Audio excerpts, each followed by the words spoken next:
సంగారెడ్డిలోని వాసవి కన్యకా పరమేశ్వరి దేవాలయంలో అమ్మవారి ఆత్మార్పణ కార్యక్రమాలను శుక్రవారం వైభవంగా నిర్వహించారు. వాసవి మాత ఉత్సవ విగ్రహానికి పంచామృతాలతో ప్రత్యేక అభిషేక కార్యక్రమాలను జరిపించారు. దేవాలయ కమిటీ చైర్మన్ తోపాజీ అనంత కిషన్ ఆధ్వర్యంలో హోమ కార్యక్రమాన్ని నిర్వహించారు. అమ్మవారి పల్లకి సేవ కార్యక్రమాన్ని జరిపించారు.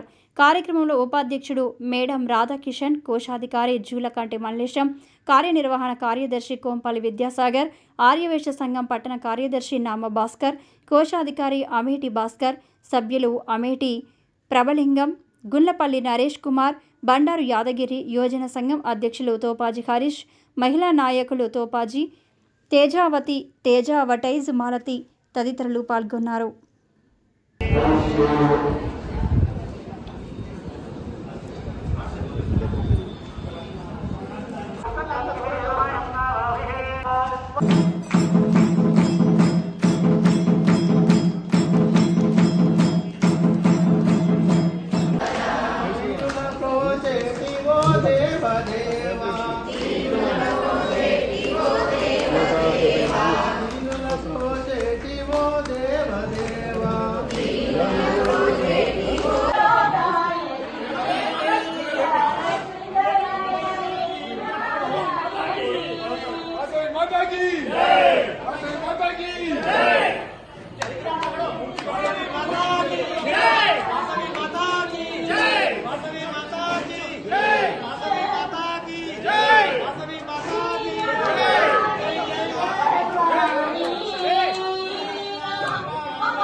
భారతదేశంలో వాసవి కన్యకా పరమేశ్వరి ఆత్మార్పణ దినోత్సవము జరుపుకుంటున్న భారతదేశ వైశ్య సోదర సోదరులందరికీ కూడా శుభాకాంక్షలు తెలియపరుస్తూ ఈరోజు సంగారెడ్డి పట్టణంలో వెలిసిన మహా అద్భుతమైన ఆలయం వాసవి మహాశాస్త్రం.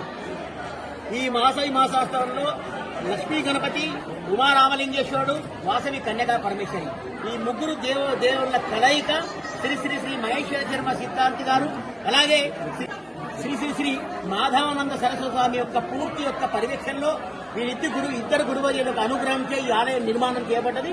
మరి ఈ రోజు ఆత్మార్పణ దినోత్సవం సందర్భంగా సంగారెడ్డి పట్టణంలోని అందరూ కూడా భక్తులందరూ కూడా ఈ అమ్మవారి యొక్క పారాయణము, మరి అలాగే అమ్మవారి యొక్క యజ్ఞ కార్యక్రమాలకు కూడా వచ్చేసారు కాబట్టి అందరికి కూడా అమ్మవారి యొక్క కృప కలగాలని చెప్పి మనసారా కోరుకుంటూ ఇక్కడ వచ్చిన భక్తులు అందరూ కూడా వారి యొక్క కోరికలు తీర్చే విధంగా అమ్మవారు నిజంగా అందరికీ సంకల్పం ఇస్తుంది. కాబట్టి వాసవి మాత అమ్మవారు వైశ్యులకే కాకుండా కూడా ఇతరత్ర కులాలను కూడా చాలా మంది ఈ ఆలయ దర్శనం చేసుకుంటున్నారు. స్వయాన వాసవి కన్యకా పరమేశ్వరి సంగారెడ్డి పట్టణ ప్రజలకు ప్రత్యేకంగా చెప్తున్నాం ఏంటంటే, స్వయాన విష్ణుమూర్తి సోదరిగా వెలిసింది కాబట్టి స్వయాన శ్రీనివాసుడు వెంకటేశ్వర స్వామి సోదరిగా వాసవి కన్యకా పరమేశ్వరి ఉంది కాబట్టి పురాణాలు చెప్తున్నాయి. కాబట్టి అందరూ వచ్చి అమ్మవారిని దర్శించుకొని అమ్మవారి కృపకు పాత్రలు కావాలని చెప్పి మనసారా కోరుకుంటున్నాం. జై వాసవి మాత.